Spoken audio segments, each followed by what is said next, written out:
Hello pals, welcome back to another video. So today I will be doing a part 2 of the toys that I made. They are foraging toys. So for number 1, we will be making a cork chew toy. So this is similar to the one I made in my last video, but it has a cork with it.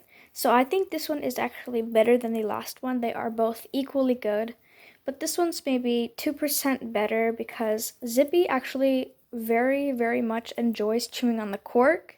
So this is probably the third one I've had to make for him in a day. So I definitely recommend these for your parrots much more. And for that one, you will need some twine or any type of pet safe rope, some corks, and some beads. So you will measure around your wrist some twine or anything that's equal to your wrist. I just use my wrist. I don't really bother finding anything else if I already know my wrist is good for the hack. So I'm going to measure around my wrist. Leave a bit longer because you will be needing to measure the screw as well. I'm sorry, the cork. Sometimes I call it cork and sometimes I call it screw. So if you ever hear me saying screw, just know I mean cork. So now that you have measured your little wristband, I keep forgetting names of things. You will grab one of your corks, place it somewhere in the middle, and tie it nice and tight around your cork. Alright, so I have just broke the little cork swing, so I'll be quickly making one of those. I accidentally pulled way too hard, like super hard, and it snapped. So don't pull really hard, but make sure the cork is nice and secure between the twine. Alright, so I have remade my little cork swing. Now you will pick out some beads that you are going to use and make any design you want. Go crazy, make tons of these and have fun. That's all that matters. And your parrot having fun too. Of course, Zippy, that is what matters most. But now that I have finished my little swing, oh look, he's playing with the beads. That's so cute. Okay, now that I have finished, you will make a loop on the top. Leave some space right here so they can move the beads up and down. And do a double knot just to make it fully secure. Again, don't pull really hard, so you might break it if you do, just like I broke mine and had to redo it all. I managed to save the cork though, but sadly the twine is all damaged. I could probably use it for a different craft, but for now I just made another one. So cut off the excess of your swing, and you could use the excess for the little loop on top like this.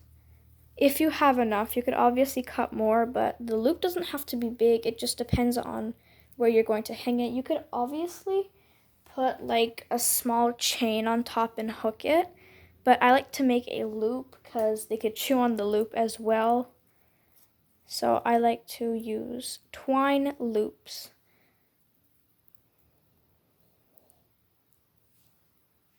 Peekaboo. Alright, mine is a bit small, but that's okay. I'm going to be placing it on a small tree that I'm going to get soon. So I could definitely make that size smaller or bigger. It doesn't really matter. It, again, really depends on where you're going to place it. But if you do think that it is too small or big, you could do it again. Or you could place one of these mini hooks onto it. I actually have a lot of mini hooks from items breaking. So yeah, you could obviously use those or big ones. It just needs to be safe for your parrot. Alright, now we have finished number 1. Look at how cute that looks. I think it gives me some summer vibes.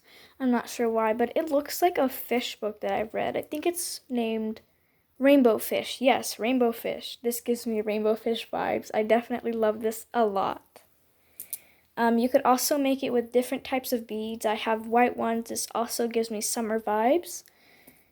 And you could use colorful ones, black ones, anything you have from resources that you have at home, because now we are in this weird situation. So definitely use your imagination with this. Think outside the box. For the next one, we'll be making this Chinese lantern for parrots. This is definitely for bigger birds like green cheek conures or sun conures or Quaker parrots or even cockatoos and macaws and bigger ones like this.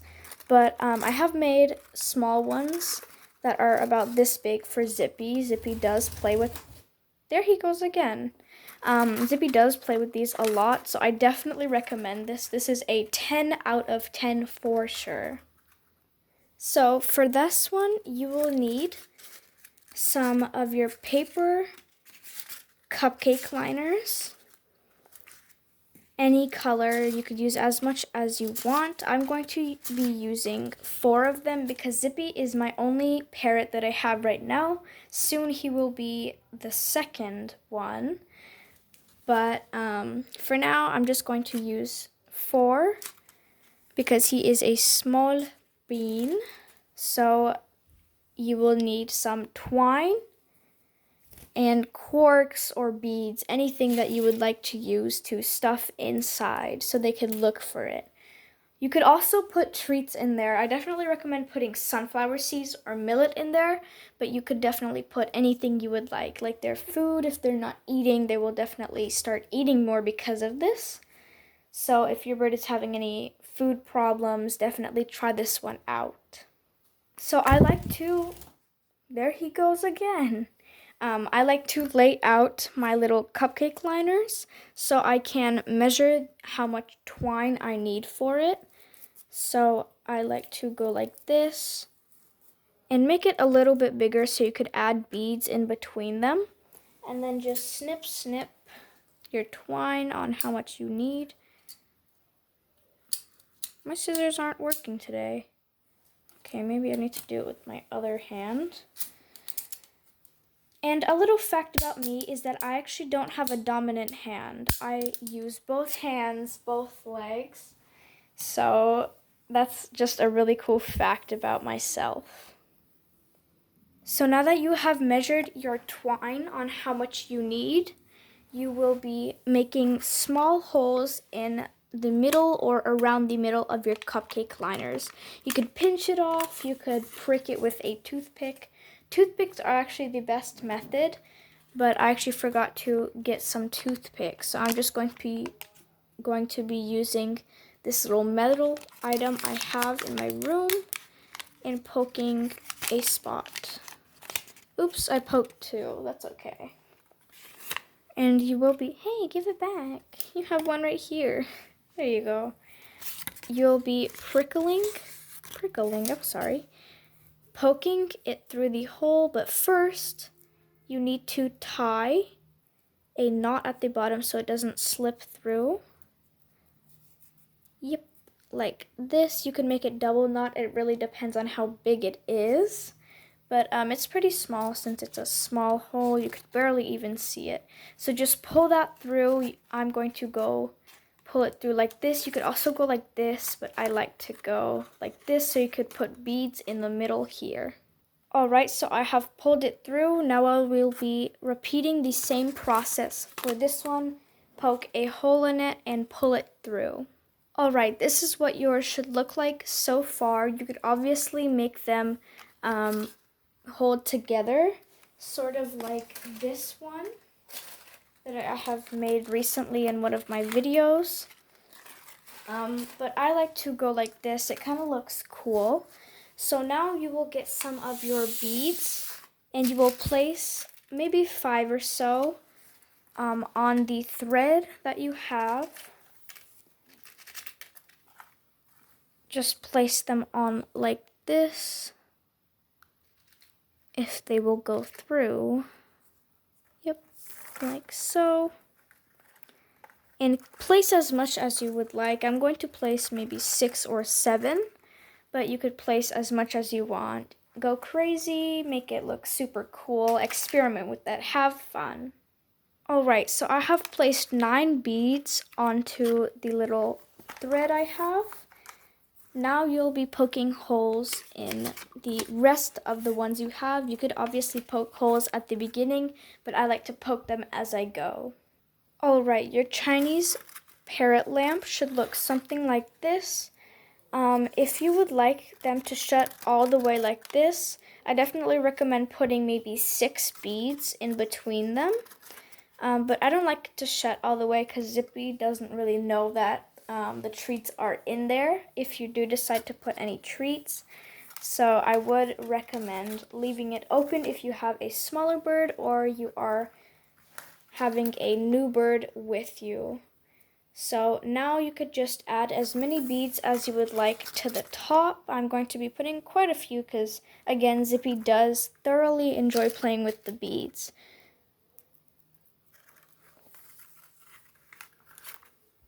Alright, so this is what it looks like. When you are finished with that, just tie a knot at the top right here, but leave a gap so you could hang it from where you would like.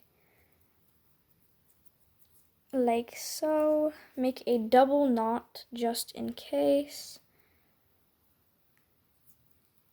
I like to do double knots. You could also do bunny ears, but I definitely recommend a double knot instead of bunny ears because bunny ears kind of look weird on this type of piece. So just tighten that, tight, tight, tight, like so. And when you are sure that it is good for your parrot, you can cut the excess off. And here is your Chinese parrot lantern. So, this is probably one of the hardest toys. It's not super hard, but it is hard to make. It takes quite a while, so if you don't want to spend a lot of time on making parrot toys, this is probably not one of them, but it is one of the best for your parrot to forage with. So I definitely recommend making all of these toys.